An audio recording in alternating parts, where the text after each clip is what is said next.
किसी को मेरी जन्म सन मालूम पड़े, ये सब है लेकिन मजेदार है।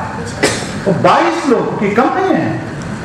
मैं तो सोचता था कि आज यहाँ तूफान आ जाएगा कि 22 लोग 10-10 लोगों को आगे यहाँ लेकर आ जाए, अपने अपने परिवार को ही लेकर आ जाए, तो ये बुरा हाल बहुत छोटा पड़ जाएगा। बढ़ रहा है, छोटा पड़ रहा है, तो इसीलिए आप लोग यहाँ आ गए, वहाँ जगह नहीं मिली इसलिए। तो उन्हें बधाई देता हूँ। मुझे रंजना का से तो मेरा बहुत बाद में मालूम पड़ा कि हमारे अभिन्न मित्र सुरेश गावड़े की बहन जी की बेटी हैं।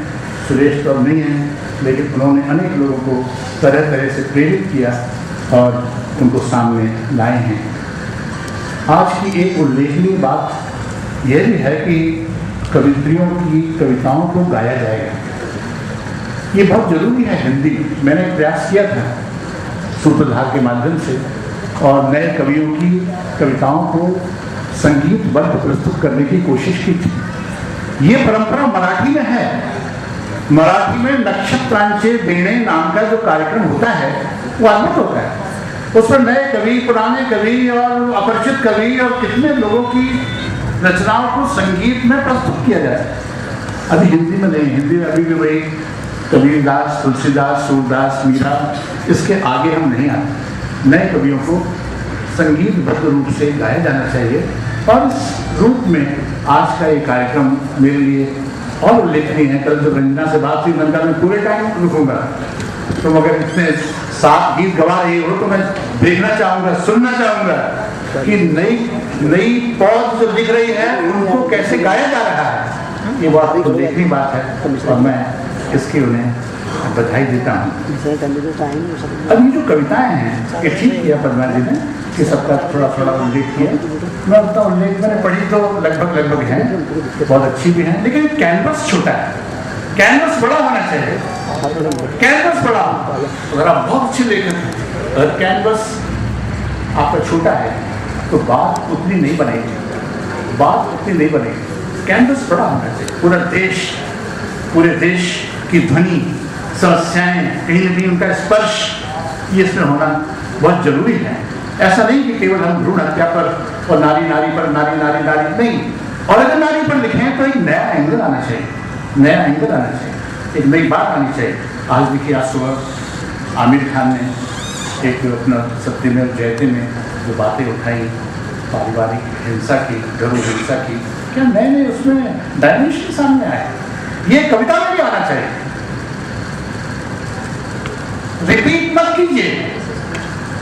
2 चीजों को नया कहा जाता है। एक तो जो सचमुच नया है कि अभी तक नहीं देखा, और एक वो कि हमने देखा तो है लेकिन इस एंगल से नहीं देखा। पद्मा, ये रिसर्च में भी यही होता है।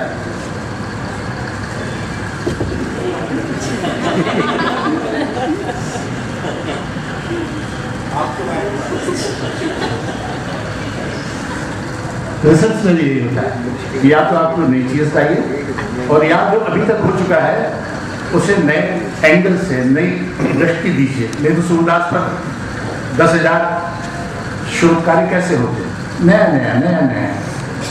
एंगल उसमें आना चाहिए। एक बात और, अगर छंद में लिखते हैं तो फिर छंद का निर्वाह कीजिए, और अगर छंद में नहीं लिखते हैं तो छंद की परवाह मत कीजिए। लेकिन इसमें जो बिना छंद की कविताएं लिखी गई हैं उसमें भी कोशिश की गई है कि ये छंद की हो जाए, और जो छंद की कविताएं हैं उनसे छंद का निर्वाह नहीं हुआ है। ये ठीक बात नहीं। कोशिश कीजिए। छंद में लिखना कठिन नहीं है, थोड़ा सा अभ्यास चाहिए। उसके लिए मैं आपको इंदौर में क्या पूरे मध्य प्रदेश में सर्वश्रेष्ठ नाम बताता हूँ, वो है चंद्रसेन विराट का। चंद्रसेन विराट को आप लाइए, बैठे हुए यहाँ, इनसे बड़ा छंद का ज्ञाता हमारे यहाँ कोई नहीं। छंद एक विधान है जो केवल कविता के काम में आता है। अगर हम छंद में लिखें तो छंद का ज्ञान जरूरी है, और नहीं तो मत लिखिए छंद में। और जब छंद में नहीं लिख रहे हैं तो छंद में लौटने की भी कोशिश मत कीजिए, नहीं तो फिर खिचड़ी हो जाएगी। अन्यथा आप लोगों ने बहुत अच्छा लिखा है, मैं बहुत बधाई देता हूँ। और सभी कविताएं हैं, ऐसा नहीं है। एक लेखिका ने लिखा है उसमें, वो ठीक नहीं है। बकुला, तुम तो इतनी बड़ी लेखिका हो, बहुत व्यंग किया है बकुला ने। बबला पारिक ने, ये कहती हैं कि ये जो हम लोगों की रचनाएं हम बेचते हैं और लोग ये रचना ये संपादक छापता नहीं है, ये अच्छा नहीं है। उसको कम से कम अखबार वाले को ये तो करना चाहिए कि कम से कम वापस ही भेज दिया करें स्वयं के खर्चे पर। और उनका कहना है कि ये जो लोग बहुत सारे अपनी किताबें लेकर के घूमते हैं और लोग उनके ऑटोग्राफ देते रहते हैं, पर उनसे कोई पूछता नहीं है कि ये तुमने लिखी कि और किसी से लिखवा ली है।